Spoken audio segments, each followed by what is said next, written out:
on a better note, though, a beautiful weekend. I'm so excited for this weather. We've had quite the crazy weather this past week.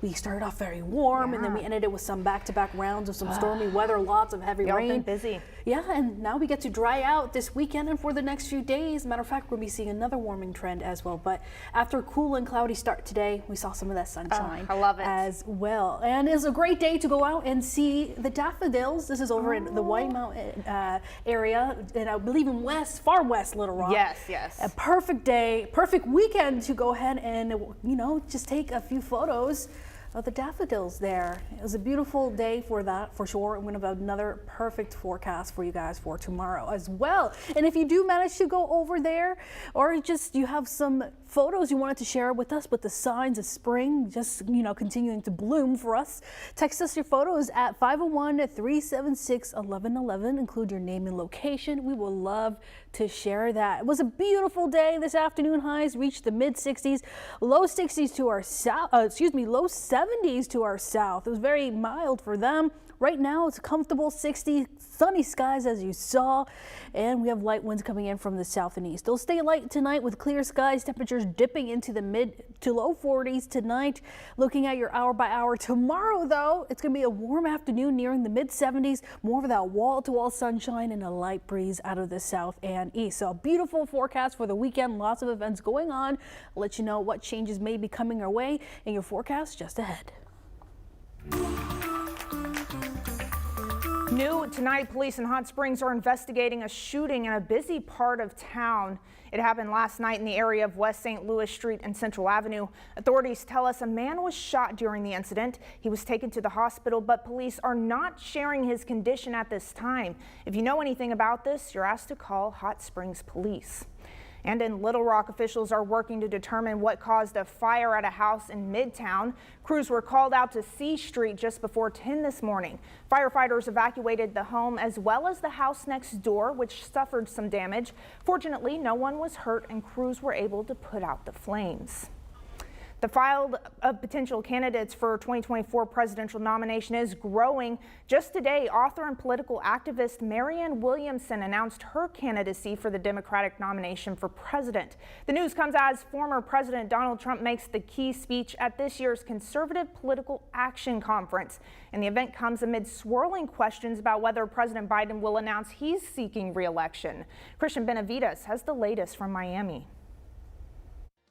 As former President Donald Trump begins to make his 2024 White House bid, he delivered the headliner speech at the annual Conservative Political Action Conference just outside the nation's capital. If those opposing us succeed, our once beautiful USA will be a failed country that no one will even recognize, a lawless, open borders, crime-ridden, filthy communist nightmare. Mr. Trump is under multiple investigations for his handling of classified documents as well as actions surrounding the January 6th insurrection and his alleged efforts to overturn the 2020 presidential election results. When will you announce your re-election, sir? Meanwhile, President Biden's anticipated but unannounced re-election run comes amid ongoing questions about the 80-year-old president's age and health. His longtime physician has confirmed a lesion removed from his chest last month was cancerous. The doctor said the president has healed nicely.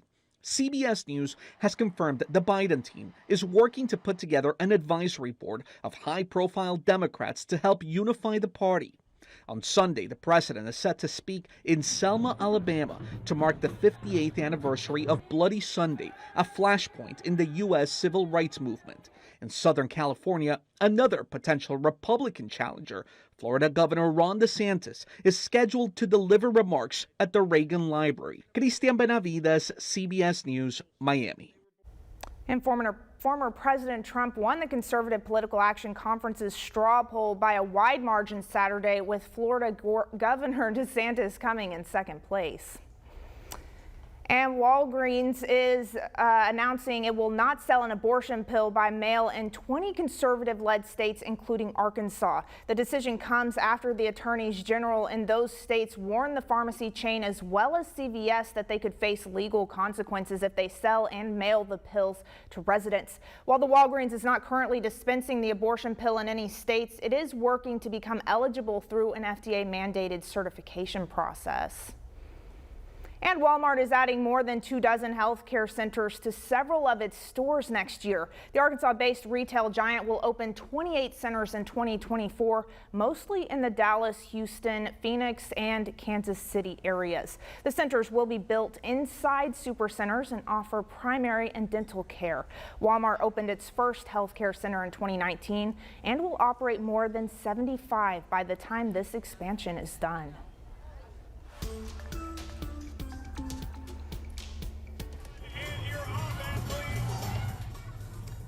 And they're off. Little Rock Marathon weekend kicking off bright and early today with the 5 and 10K races. It's the official start of one of the biggest weekends in the state as people from across the country and around the world make their way to Little Rock to run.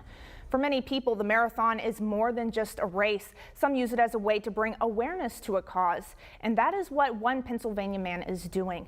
Tonight, THV 11's Frederick Price shows us how he's honoring a 4-year-old with a rare condition. Yeah, you are. At first glance, 4-year-old Jacob Trucks is as happy and active as any kid his age could be. He gets to play soccer, he gets to go to preschool. But getting to this point in life, likely one of the toughest battles for him and his mom, Holly. Jacob was born with prune belly syndrome. He was born without stomach muscles, a rare disorder.